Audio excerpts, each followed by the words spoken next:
Welcome to Vishnu smart classes. तो दोस्तों, आज के इस वीडियो में हम लोग कक्षा 8वीं का गणित प्रश्नावली 7.2 का हल करेंगे।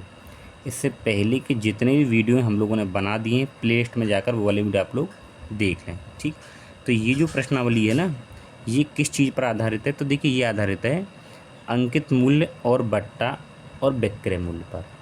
ठीक है, तो क्वेश्चनों को करने से पहले थोड़ा सा समझ लेते हैं कि अंकित मूल्य बट्टा क्या होता है। जैसे यहाँ दिया देखिए, सही वस्तुओं के अंकित मूल्य पर 10% बट्टा है, तो ये क्या होता है समझिए। तो देखिए, अंकित मूल्य, अंकित मूल्य, तो अंकित मूल्य का मतलब होता है कि किसी वस्तु पर जो भी प्राइज लिखा होता है, यानी कि जितने पैसे लिखे होते हैं। जैसे अगर आप मार्केट जाएं कपड़े खरीदने के लिए, तो आपने देखा होगा वस्तु पेंट पर या जिस किसी पर क्या है कि एक टैग लगा रहता है। उस टैग पर लिखा होता है, जैसे मान लो 1000 रुपये। तो ये वस्तु पर जो लिखा है ना, ये इसका अंकित मूल्य है। ठीक है, लेकिन अब दुकानदार कहता है कि 1000 लिखा है, लेकिन आपको 20% या 10% का छूट मिलेगा, कहता है ना डिस्काउंट है। तो ये छूट है ना, इसी को हम लोग बोलते हैं बट्टा। ठीक, वो छूट हमेशा किस पे मिलती है? अंकित मूल्य पर दी जाती है। आपकी जो वस्तु थी कितने रुपए की थी? 1000 रुपये की। आपको मान लो 20% की क्या मिल रही है? छूट। तो 20% की छूट है, तो आपको ये वस्तु कितने रुपए में पड़ेगी? आप दुकानदार को कितने देंगे? तो इसका आप 20% निकालिए। तो 1000 गुणा 20, और बट्टे में क्या करेंगे? 100। इससे ये काटेंगे, इससे इसको काटेंगे, तो इसका गुणा जब करेंगे कितना आ जाएगा? 200। तो आपको 200 रुपये की छूट इस वस्तु पर मिल जाएगी। तो आप इसमें से 200 घटाइए। तो 1000 में से हम क्या घटाएंगे? 200। तो कितने बचे? 0 0 और ये 8, यानी कि 800 रुपये की वस्तु पड़ेगी। तो ये होता है आपका अंकित मूल्य और बट्टा। तो यहाँ देखिए, ये दे रखा है। अब प्रश्न को करते हैं। सेल के दौरान एक दुकानदार सभी वस्तुओं के अंकित मूल्य पर 10% बट्टा, यानी कि 10% की छूट देता है। ठीक, और रुपये 1450 अंकित मूल्य वो एक जीन्स खरीदता है और 2 कमीजें खरीदता है, जिनमें से प्रत्येक का अंकित मूल्य 850 रुपये है। चलिए करते हैं। तो यहाँ पे लिखिए हल। ठीक, तो सभी वस्तुओं पर कितना छूट है ये लिखिए। सभी वस्तुओं पर बट्टा, तो सभी वस्तुओं पर बट्टा कितना है? 10%, 10%। ठीक है, अब एक जीन्स का अंकित मूल्य कितना है? 1450 रुपये। तो यहाँ पे लिखिए, एक जीन्स का अंकित मूल्य कितने की है? 1450 रुपये, 1450। ठीक है, और 2 कमीजें जिनमें प्रत्येक का अंकित मूल्य 800 है। प्रत्येक का मतलब एक का। तो यहाँ पे लिखिए, प्रत्येक कमीज का अंकित मूल्य। तो प्रत्येक कमीज का अंकित मूल्य कितना? देखिए 850 रुपये, 850। खरीदी किसने कितनी? उसने 2। तो यहाँ पे लिखिए 2 कमीजों का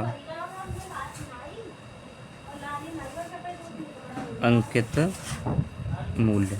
तो 2 कमीजों का अंकित मूल्य निकालेंगे, तो एक का इतना है, तो 850 गुणा 2 कितना आ जाएगा? 2 एकम 2, 2 पंजे 10, एक हासिल, 2 अट्ठे 16 और 1 17, यानी 2 कमीजों का अंकित मूल्य कितना आ गया? 1700 रुपये। अगर हम कुल अंकित मूल्य देखें तो एक जीन्स का अंकित मूल्य इतना है और 2 कमीजों का इतना है। तो सभी वस्तुओं का अंकित मूल्य देखिए कितना होगा।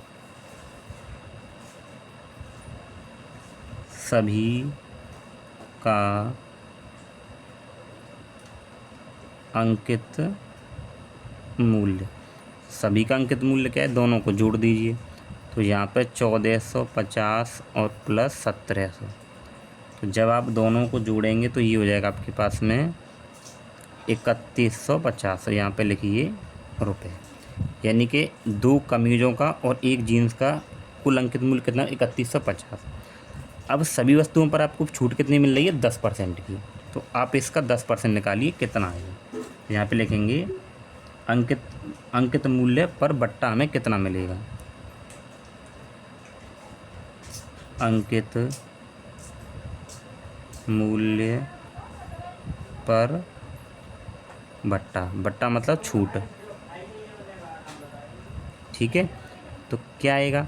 3150 का कितने परसेंट आपको निकालना है? 10%। तो यहाँ पे लिखिए 3150 का 10%। तो इसको हल करिए कि 3150 का की जगह गुणा और ये 10 प्रतिशत का चिन्ह आएगा बट्टे में 100, जब चिन्ह को हटाएंगे तो 10 से 10, 10 से 10। तो आपके पास 315 गुणा 1 से करें तो क्या आ जाएगा? 315, ठीक है। यानी कि सभी वस्तुओं पर जो आपको छूट जो मिल रही है 315 की मिल रही है। अब आप दुकानदार को कितने रुपए देंगे वो लिखना है यहाँ पे, ठीक है। तो यहाँ पे लिखेंगे ग्राहक द्वारा भुगतान की गई राशि। तो ग्राहक द्वारा भुगतान की गई राशि देखिए, सब अंकित मूल्य कुल कितना था? 3150। इसमें से छूट को घटा देंगे, तो घटाइए तो ये हो जाएगा 3150 माइनस 315। तो आप इसको घटाएंगे तो कितना मिलेगा? यहाँ घटा लीजिए, देखिए 3150 में से 315 घटाने हैं। तो यहाँ से हासिल लिया 10 में से 5 के 5, 4 और 4 में से 1 घटाएंगे 3 बचेगा। फिर यहाँ से हासिल 11 में 3 गए तो 8, यहाँ बचे 2। यानी आपके पास उत्तर आया 2835 रुपये, ठीक है। तो ग्राहक दुकानदार को कितने रुपए देगा? 2835 रुपये देगा। तो इस तरीके से आपको इस प्रश्न का आंसर पूरा करना है, ठीक है। आई होप आप लोग ये अच्छे से समझ गए होंगे, ठीक है। चलिए दूसरे प्रश्न को करते हैं अब इसके बाद में देखिए दूसरा प्रश्न क्या कह रहा है। एक टेलीविज़न का मूल्य 13,000 रुपये है, इस पर 12% की दर से बिक्री कर। देखिए बिक्री कर का मतलब क्या होता है? टैक्स होता है, ठीक है ना। कर मतलब क्या होता है? टैक्स वसूला जाता है। यदि विनोद इस टेलीविज़न को खरीदता है तो उसके द्वारा भुगतान की जाने वाली राशि क्या होगी? यानी कि वो दुकानदार को कितने रुपए देगा। तो देखिए एक टेलीविज़न ये खरीद रहा है ना, तो जिसको अगर किसी वस्तु को खरीदा जाता है तो उसको हम बोलते हैं क्रय मूल्य, और बेचा जाए तो उसको बोलते हैं विक्रय मूल्य। तो विनोद इस टीवी को खरीद रहा है तो इसका मतलब ये क्या है? टीवी का क्रय मूल्य है। तो यहाँ पे लिखिए पहले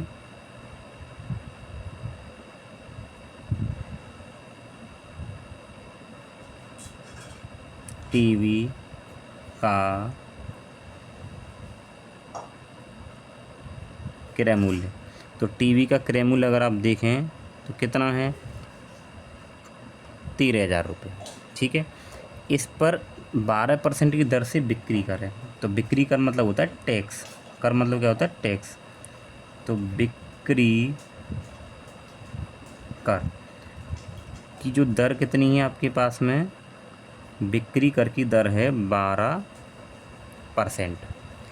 तो 13,000 रुपये पर 12% कर देना पड़ेगा। किसको? जो खरीद रहा है उसको, ठीक है। तो बिक्री कर की दर कितनी? इतनी। अब बिक्री कर की राशि निकालें हम लोग कि यानी कि ये कितने 12%, 13,000 का 12% निकालेंगे तो कितना बनेगा। यहाँ पे लिखेंगे बिक्री कर की राशि। तो बिक्री कर की राशि निकालेंगे तो कितने पर दे रहा है? ये 13,000 पर। तो 13,000 का आप 12% निकालिए, ठीक है। तो 13,000 का 12% निकालेंगे तो 13,000 गुणा 12%, चिन्ह हटाएंगे तो बट्टे में 100 आएगा, तो 2 जीरो कट जाएंगे। तो आपके पास कितना आएगा? यहाँ पे देखिए 130 गुणा 12। तो गुणा करेंगे 12 कम 12 और 12 3 36, हासिल 3, 12 कम 12, 12 3 कितना हो जाएगा? 15। तो आपके पास में जो बिक्री कर की जो राशि आएगी ना टैक्स की, वो 1560 रुपये आएगी, ठीक है। अब देखिए उसके द्वारा भुगतान की जाने वाली कुल राशि, यानी कि वो दुकानदार को कितने देगा। तो इतने रुपए था उसका क्रय मूल्य था, उस पर टैक्स इसको इतना देना पड़ रहा है, तो दोनों को जोड़ देंगे। ठीक है, तो यहाँ पे लिखिए कुल राशि, कुल राशि। तो कुल राशि अगर देखें आप तो 13,000 और प्लस 1,560। जब आप इन दोनों को जोड़ेंगे तो ये हो जाएगा आपके पास में 14,560 रुपये। ठीक है, तो उसके द्वारा भुगतान की जाने वाली राशि कितनी, इतनी। तो हम यहाँ पे लिखेंगे अतः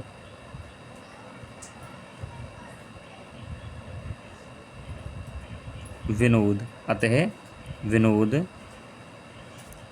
14,560 रुपये का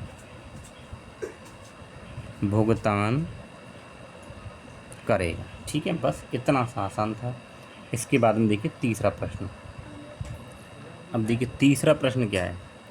अरुण एक जोड़ी स्केट्स, स्केट्स का मतलब जो देखिए लगा ना पहिएदार जूते, तो पहिएदार जूते हैं वो स्केट्स है, स्केटिंग बोलते हैं, किसी सेल से खरीद कर लाया। यहाँ पे देखिए लाया है ये, ठीक है, जिस पर दिए गए बट्टे की दर, यानी कि उस पर जो बट्टा था ना वो 20% का था, यदि उसके द्वारा भुगतान की गई राशि 1,600 रुपये है। यानी कि इसका अंकित मूल्य हमें पता ही नहीं कितना था, उसने तो 1,600 रुपये दिए थे जिसमें बट्टे की राशि को काट दिया गया था। ठीक है, तो अंकित मूल्य यानी कि उस पर कितने रुपए लिखे हुए थे वो हमें निकालना है। तो दुकानदार को उसने भाई इतने रुपये दिए, तो इतने रुपये मतलब वो चीज़ बेची गई, तो ये विक्रय मूल्य आपके पास।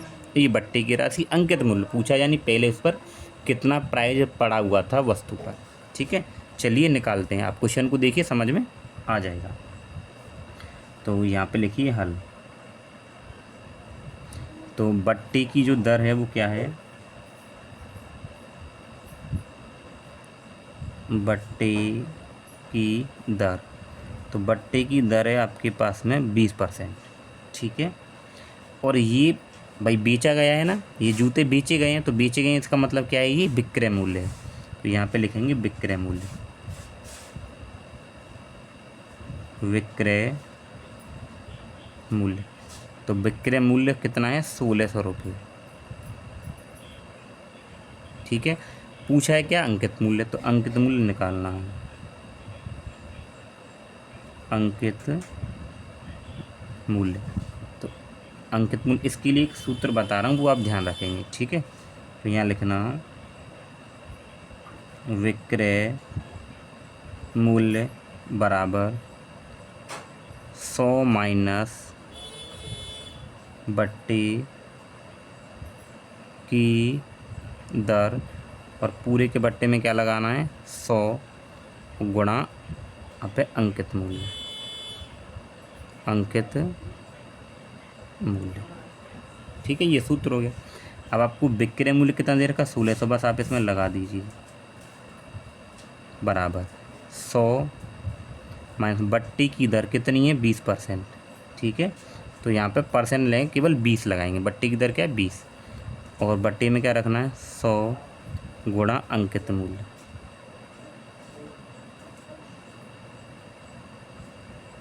ठीक है, तो अब इसको हल करिए तो ये हो जाएगा, देखिए 1,600 बराबर 100 में से 20 घटाएंगे तो 80, और बटे में 100 गुणा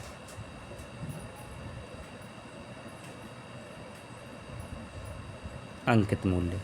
ठीक है, तो ये एक जीरो से आप एक जीरो को काट लीजिए, तो ये हो जाएगा आपके पास में 1,600 बराबर 8/10 गुणा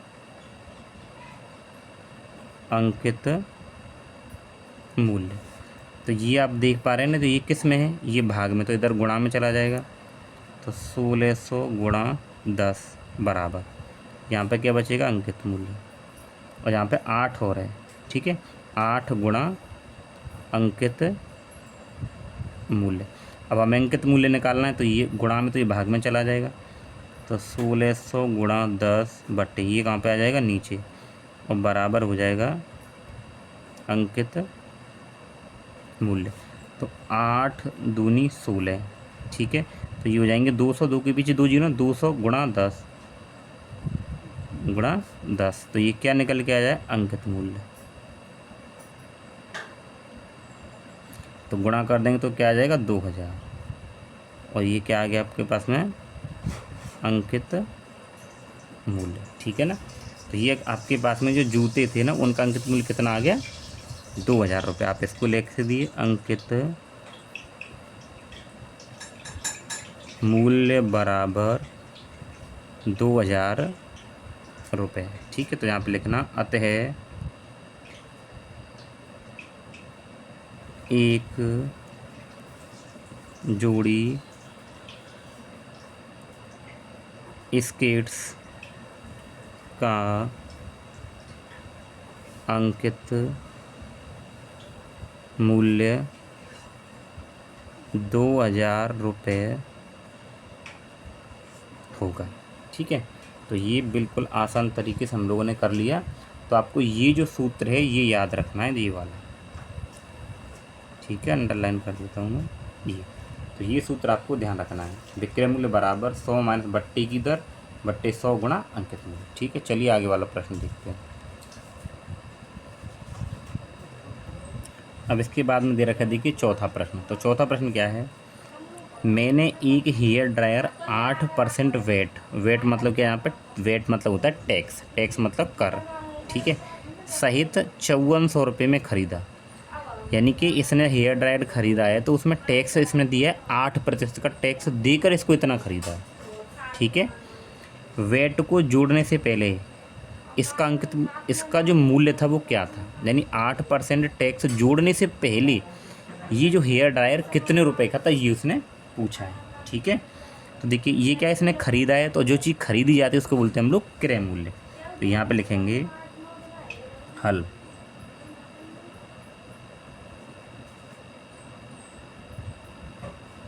हेयर ड्रायर का क्रय मूल्य। तो हेयर ड्रायर का जो क्रय मूल्य कितना है वो आपके पास में 5400 रुपये। ठीक है, और जो टैक्स की जो दर है यानी कि जो वेट है वो कितना है हमारे पास में 8%। ठीक है, तो यहाँ पे लिखिए वेट, वेट मतलब बट्टा या टैक्स कह सकते हैं आप, वेट की दर। तो वेट की दर क्या हमारे पास में 8% है। वेट मतलब यहाँ पे आप लोग लिख दीजिए ये टैक्स है, टैक्स मतलब कर है। ठीक है, 8%। अब मान लेते हैं कि माना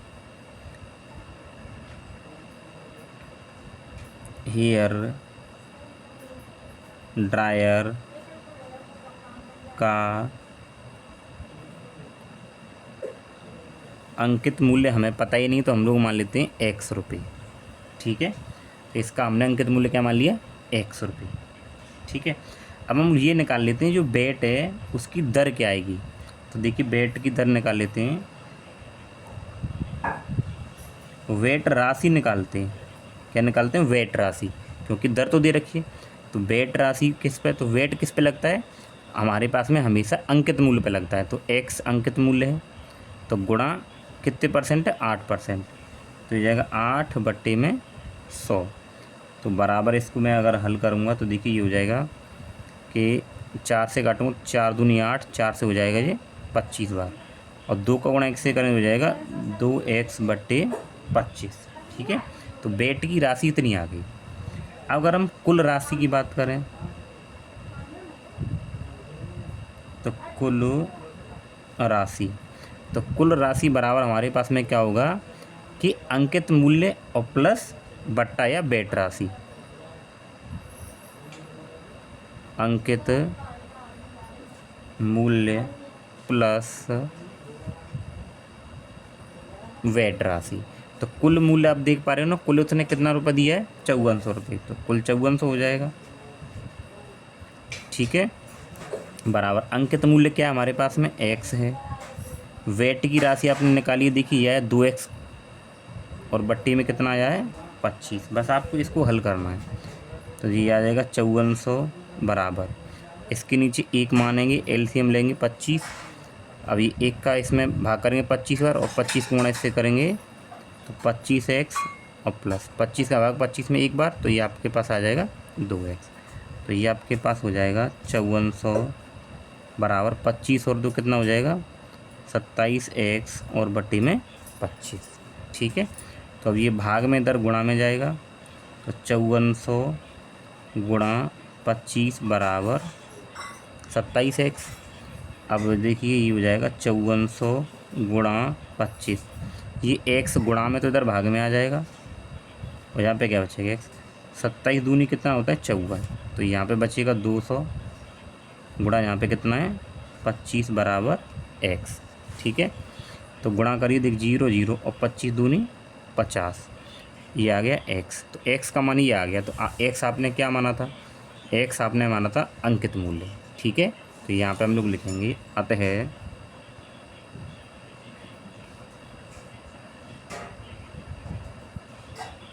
अंकित मूल्य बराबर कितना आ जाएगा 5000 रुपये। ठीक है, तो हम लोग यहाँ पे ये लिख देंगे, इसने ये पूछा था कि बेट को जोड़ने से पहले उसका मूल्य, बेट को जोड़ने से पहले उसका मूल्य क्या था, तो यहाँ पे लिख दीजिए कि अतः वेट को जोड़ने से पहले किसका मूल्य, हेयर ड्रायर का, हेयर ड्रायर का मूल्य बराबर कितना 5000 रुपये। ये आपका उत्तर होगा। ठीक है, अब हम लोग करेंगे इससे आगे प्रश्न नंबर कौन सा 5वां। इस प्रश्नावली का 5वां लास्ट वाला प्रश्न क्या है, कोई वस्तु 18% GST, ठीक है ना, तो GST भी क्या एक तरीके का टैक्स है आपका, GST भी आपका क्या एक प्रकार का टैक्स ही है। GST सम्मिलित करने के बाद 1239 रुपये में खरीदी। ठीक है, यानी इतना GST उसमें सम्मिलित है तब वो 1239 की है। तो खरीदी मतलब क्या होता है क्रय मूल्य। GST जोड़ने से पहले उसका वस्तु का मूल्य क्या था हमें वो वहाँ पे निकालना है।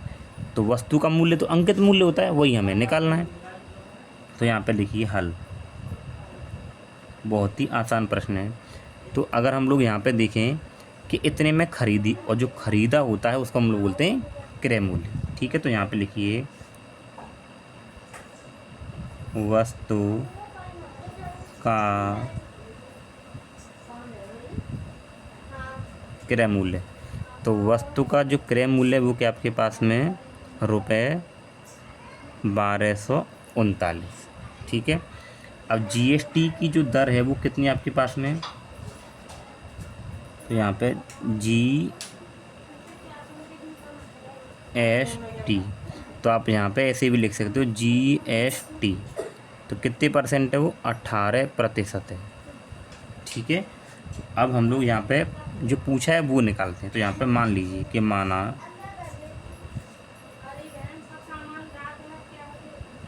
वस्तु, अब ये कह रहा है देख कोई वस्तु, तो कोई वस्तु का मतलब किसी वस्तु आप मान सकते हो, यहाँ पे लिख दीजिए माना कोई वस्तु का अंकित मूल्य, का अंकित मूल्य, तो वो हम लोग मान लेते कितना X रुपये। ठीक है, हमने X रुपये मान लिया। अब जो छूट जो दी जाती है आपको, जो GST किस अंकित मूल्य पर ही तो रहेगी। तो यहाँ पे हम लोग निकालते हैं कि GST की जो राशि होगी। ठीक है, तो यहाँ पे लिखिए GST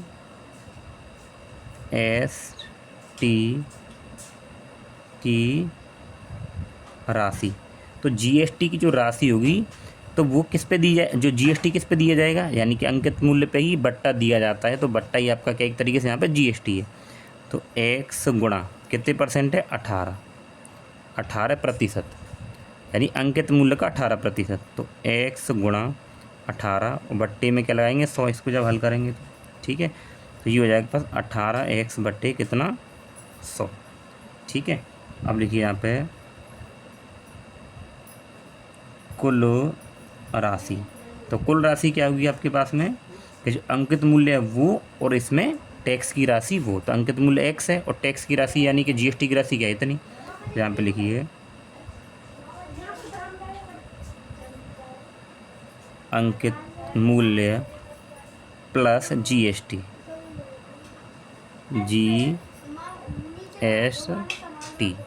ठीक है।